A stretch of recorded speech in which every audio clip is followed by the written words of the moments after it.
मेरा नाम है मयंक और आज अपन लोग देखने वाले हैं तो गौरव तिवारी दिल्ली केस। बेसिकली अगर तुम लोग नहीं जानते हो गौरव तिवारी कौन है, तो गौरव तिवारी एक पैरानॉर्मल इन्वेस्टिगेटर है जो कि बहुत ही फेमस थे अपने इस पैरानॉर्मल इन्वेस्टिगेशन की वजह से।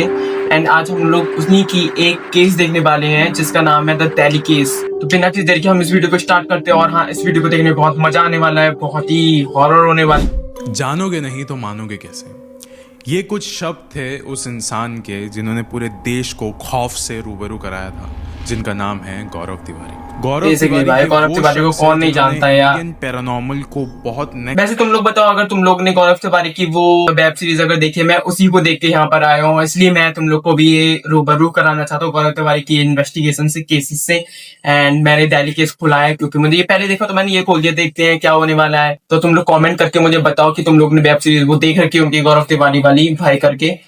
एंड हम लोग आगे बढ़ते हैं। लेवल तक पहुंचा दिया था इन्होंने। 6000 से ज्यादा पैरानॉर्मल केसेस को सॉल्व किया है, लेकिन 6000 भाई, कैन यू बिलीव? रोज 6000 क्रेजी चीज हो जाती है। 6000 लोग 6000 बार वो अपने सामने भूतों से ऐसे मिले हैं भाई। देख के यार सुन के पड़ जाती है। ऐसा केस है भाई, खतरनाक होने वाली वीडियो में पहले बता दे रहा हूँ। इसलिए हमने इस केस को, इस पूरे जगह को, हमारी ये जो सीरीज चल रही है टॉप 5 मोस्ट हॉन्टेड प्लेसेस की, इसमें 3rd पोजीशन दिया है। और आज इसी के बारे में हम बात करने वाले हैं। ये जो कहानी है ये अनसॉल्व तो रही है, लेकिन इसके अंदर जब तक ये केस चलता गया 2009 से। डू यू बिलीव गाइस कि भूत होते नहीं होते हैं? वेल, मैं तो मानता हूँ, और तुम लोग मानते हो नहीं मानते हो मुझे नहीं बता। तुम लोग कॉमेंट में मुझे जरूर बता देना। वेल, मैं तो बिलीव करता हूँ क्योंकि यार फटती है तो बिलीव में कर ही रहता हूँ, और इन चीजों से मैं बच के रहता हूँ। मैं भी चाहता हूँ कि तुम लोग भी बच के रहो।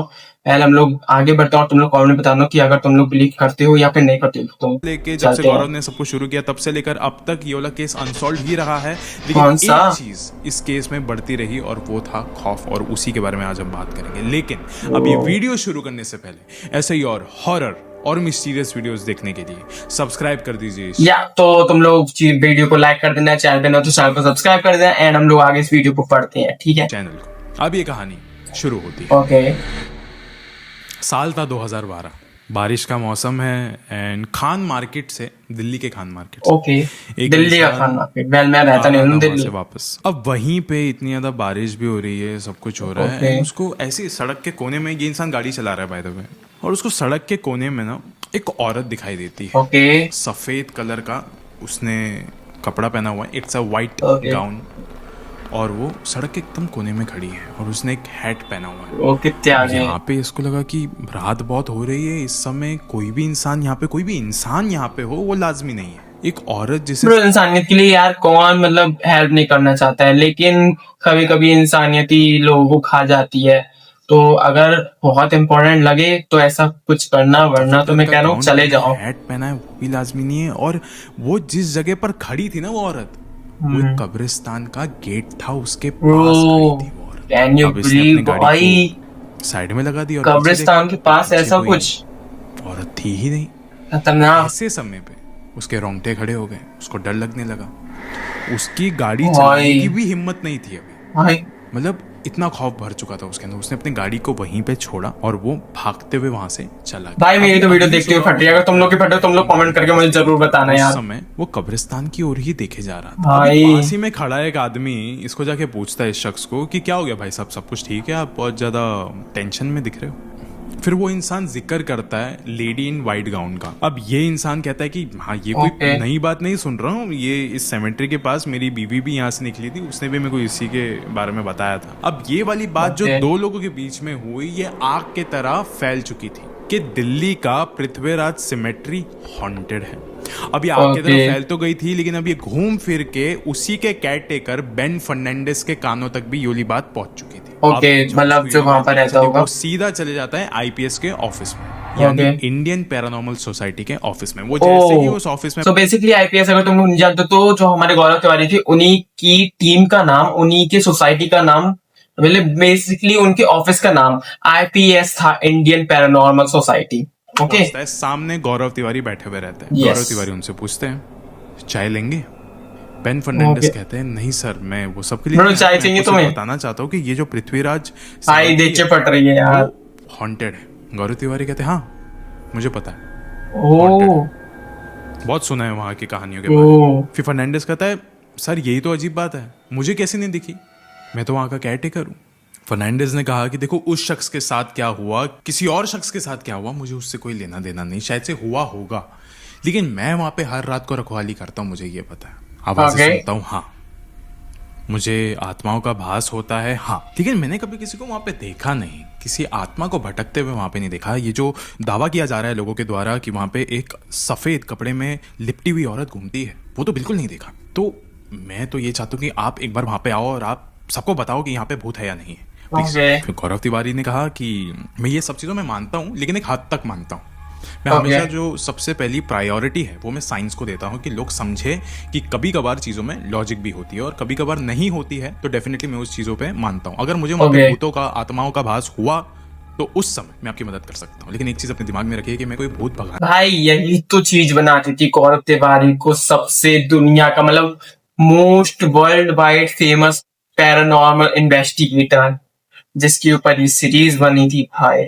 एंड देखिए तो चलो उन दिनों उनकी टीम में एक और एक मेंबर था जिनका नाम था राज, और वो हर एक चीज़ का बहुत ज़्यादा एक्सपर्ट था, चाहे वो किसी भी टेक्निकल चीज़ का हो, किसी भी IMF मीटर्स या फिर कोई भी चीज़ हो, हर एक चीज़ का वो दिमाग में रखता था। He was really very expert. Gaurav Tiwari का बहुत ज़्यादा खास था राज, गौरव तिवारी को बहुत ज़्यादा भरोसा था इस शख्स के ऊपर कि हर एक काम एकदम सॉर्टेड रखेगा ये इंसान। गौरव अब सबको कह देते कि अपने अपने इक्विपमेंट्स निकालो और EMF मीटर्स भी यहाँ पे स्टार्ट कर दो। उस समय उनकी टीम में एक और एक लेडी आई थी जिनका नाम था Artika, and she was actually writing article on IPS, Indian paranormal society. तो फिर वो भी वहाँ पे थी कि उनके काम को भी बहुत ज़्यादा सपोर्ट मिलेगा इस चीज़ से, अगर वो साथ में रहेंगे तो अच्छे से आर्टिकल लिख सकते हैं। अब उस समय उनकी टीम में कुल मिला के 6 लोग थे, एंड गौरव भी सब कुछ एकदम देख रहे थे अच्छे से, सब कुछ सारे जो हॉट स्पॉट्स थे वो सबका अच्छे से ध्यान रख रहे थे। अभी उस समय राज आए गौरव के पास, उनका क्या कहते हैं ये इलाका ना ऐसा है, यहाँ पे कोहरा छा जाता है, तो हो सकता है कि कोहरे की वजह से लोगों को ऐसा लग रहा हो कि यहाँ पे एक सफ़ेद चादर में लिपटी हुई औरत यहाँ पे घूम रही है, हो सकता है। फिर गौरव कहते हैं कि होने को तो कुछ भी हो सकता है, लेकिन बिना कोई सबूत मिले किसी भी चीज़ के कंक्लूजन पे आना, किसी भी चीज़ के तह पर आना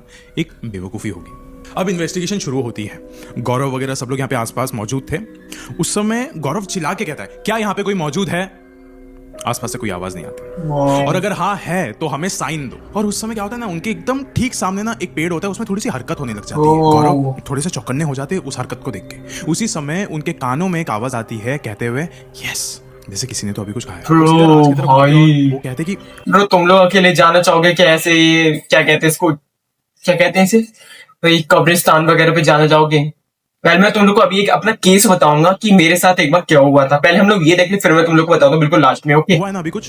तुमको कुछ महसूस हुआ अभी? राज ने कहा नहीं सर, कुछ महसूस नहीं हुआ, और EVP रिकॉर्डर में भी कुछ कलेक्ट नहीं हुआ है, हालांकि कोई भी इक्विपमेंट में नहीं हुआ है। गौरव कहते नहीं ठीक से देखो, हुआ है कुछ, अभी मुझे फील हुआ है, अभी कुछ महसूस हुआ है मेरे को, मुझे किसी की प्रेजेंस फील हुई है। राज वापस चेक करते हो कहता है नो सर, सारे इक्विपमेंट्स में नेगेटिव है। फिर वो कहता है इस जगह का कोई ना कोई इतिहास तो होगा। गौरव ने कहा, राज ने कहा हाँ है, ये ब्रिटिशर्स के ज़माने का कब्रिस्तान है, बहुत ज़्यादा पुराना है। फिर गौरव कहते हैं इतना ही नहीं, ये जो कब्रें हैं ना, इनके अंदर जो रह रहे हैं इनका भी कोई इतिहास है, इनसे कोई ना कोई तो हमको कनेक्शन बनाना पड़ेगा। जैसे ही गौरव ने कहा वैसे ही EMF मीटर बजने लगे। गौरव को पता चल गया कि EMF मीटर बज रहा है, मतलब वाकई में यहाँ पे कुछ है। तो फिर गौरव ने हाथ में ले लिया EMF मीटर, और अब वो पूछते कि अगर आप मर्द हो तो एक बार यहाँ पे बीप करो, और अगर आप एक औरत हो तो 2 बार, तो 2 बार बीप। अब उस समय उसको लगा कि ठीक है चलो, मतलब ये कनेक्शन बनाना चाहते हैं।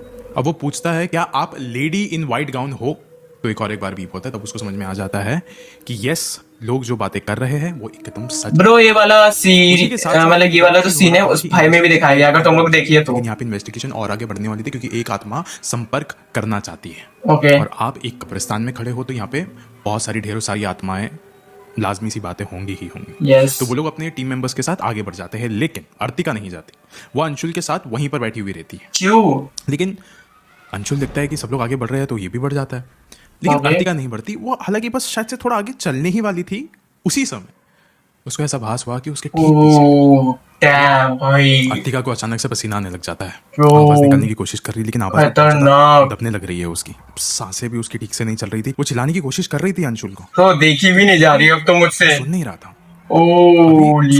ऐसा लग रहा था कि उसके एकदम कोई तो बेहद करीब आके खड़ा हो चुका है। उस समय वो हिम्मत करती है और भागते हुए अंशुल के पास जाती है। अंशुल को जाके कहती है कि मैं तुमको कब से बुला रही हूँ, तुम सुन क्यों नहीं रहे हो?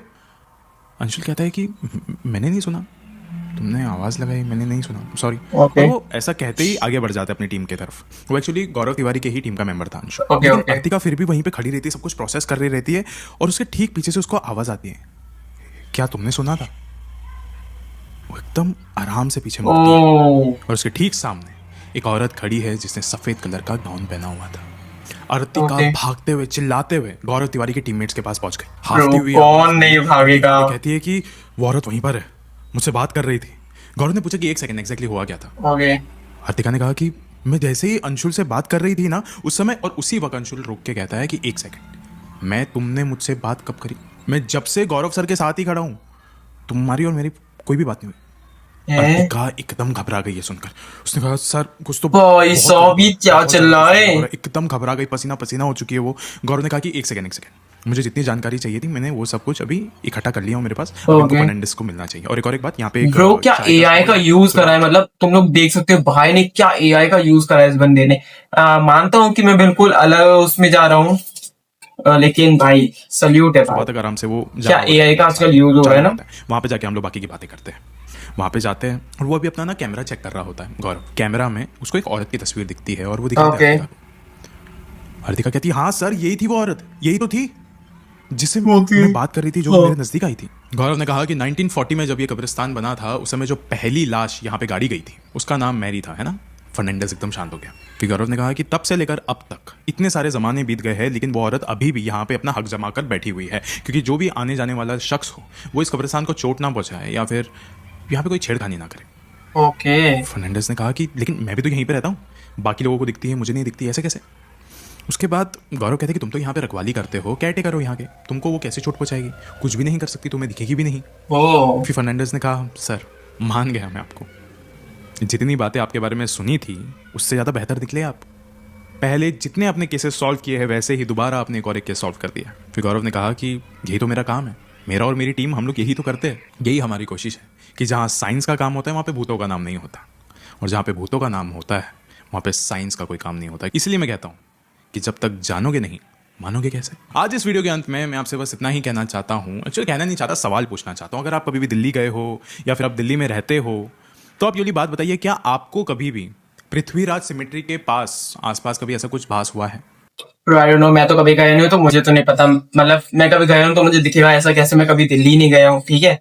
एंड भाई तो तुम लोग बताओ, तुम लोग को ये वीडियो कैसे लगा? वेल भाई सल्यूट है इस बंदे को, भाई ने क्या वीडियो बनाई, क्या स्टोरी टेलिंग थी बंदे की। तो मैं तुम लोग को लिए क्या बता रहा था कि मेरे साथ भी केस हुआ है। तो अगर तुम लोग को केस जानना चाहते हो तो मैं उसके लिए एक सेपरेट वीडियो बना दूंगा। अगर तुम लोग चाहते हो तो कमेंट कर देना। मेरे साथ जो भी वो इंसिडेंट हुआ है मैं तुम लोग को बताऊंगा। अभी ये वीडियो बहुत लॉन्ग जा रही है तो इसलिए मैं बताने नहीं चाह रहा हूँ।